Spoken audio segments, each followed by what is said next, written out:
Qubadlı rayon icra hakimiyyətinin təşkilatçılığı ilə Qubadlı rayon polis şöbəsində Azərbaycan polisinin yaranmasının 108-ci ildönümü münasibətilə tədbir keçirildi. Tədbir iştirakçıları əvvəlcə Qubadlı rayon icra hakimiyyətinin inzibati binasında Ulu Öndər Heydər Əliyevin abidəsi önünə gül dəstələri qoyaraq ehtiramlarını ifadə etdilər.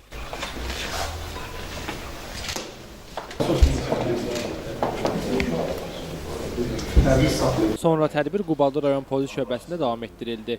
Qubadlı rayon polis şöbəsinin rəisi, polis polkovniki Əhməd Nəcəfov məruzə ilə çıxış edərək qeyd etdi ki, Azərbaycan polisinin 108 yaşı tamam olur. Azərbaycan polisinin müstəqil dövlətimizə uyğun formalaşmasında xalqımızın ümumilli lideri Heydər Əliyevin müstəsna rolu olub. 1998-ci ildən iyul ayının 2-si ümumilli lider Heydər Əliyevin fərmanı ilə Azərbaycan Daxili İşlər orqanları əməkdaşlarının peşə bayramı günü kimi qeyd olunur. Ulu Öndər Azərbaycana rəhbərliyi dövründə Daxili İşlər orqanlarının təşkilatı və ideoloji cəhətdən möhkəmlənməsi, peşəkar kadrların irəli çəkilməsi ilə bağlı önəmli qərarlar qəbul edib. Bu gün də Prezident İlham Əliyev polis işçilərinə diqqət və qayğı ilə yanaşır.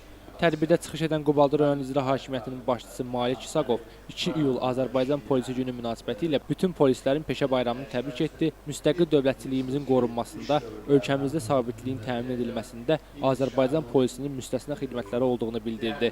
Bildirilib ki, Azərbaycan polisi 1-ci Qarabağ müharibəsi zamanı ölkəmizin ərazi bütövlüyü uğrunda gedən döyüşlərdə fəal iştirak etmişdir. Qubadlı rayon polisləri də torpaqlarımızın müdafiəsi uğrunda gedən döyüşlərdə qəhrəmanlıqla vuruşub. 1-ci Qarabağ müharibəsində Qubadlı rayonundan 238 nəfər şəhid olub. Şəhidlərimizdən 12 nəfəri polis əməkdaşıdır. 44 günlük müharibə nəticəsində tarixi ədalət, beynəlxalq hüquq bərpa edilib. Sonra tədbirdə çıxış edənlər Yeni Azərbaycan Partiyası Qubadlı rayon təşkilatının sədri Təhmasib Rüstəmov, rayon prokuroru Emil Kərimov, Səfərbərlik və hərbi xidmətə çağırış üzrə Dövlət Xidmətinin Qubadlı rayon bölməsinin rəisi Asəf Namazov, Dövlət Təhlükəsizlik Xidmətinin Qubadlı rayon bölməsinin rəisi Azər İbrahimov və digər çıxış edənlər bütün polislərimizi 2 iyul polis günü münasibəti ilə təbrik ediblər. Daha sonra rayon icra hakimiyyətinin başçısı Malik İsaqov tərəfindən fəal polis əməkdaşlarına rayon icra hakimiyyətinin fəxri fərmanları, keçmiş polis işçilərinə isə qiymətli hədiyyələr təqdim olunub.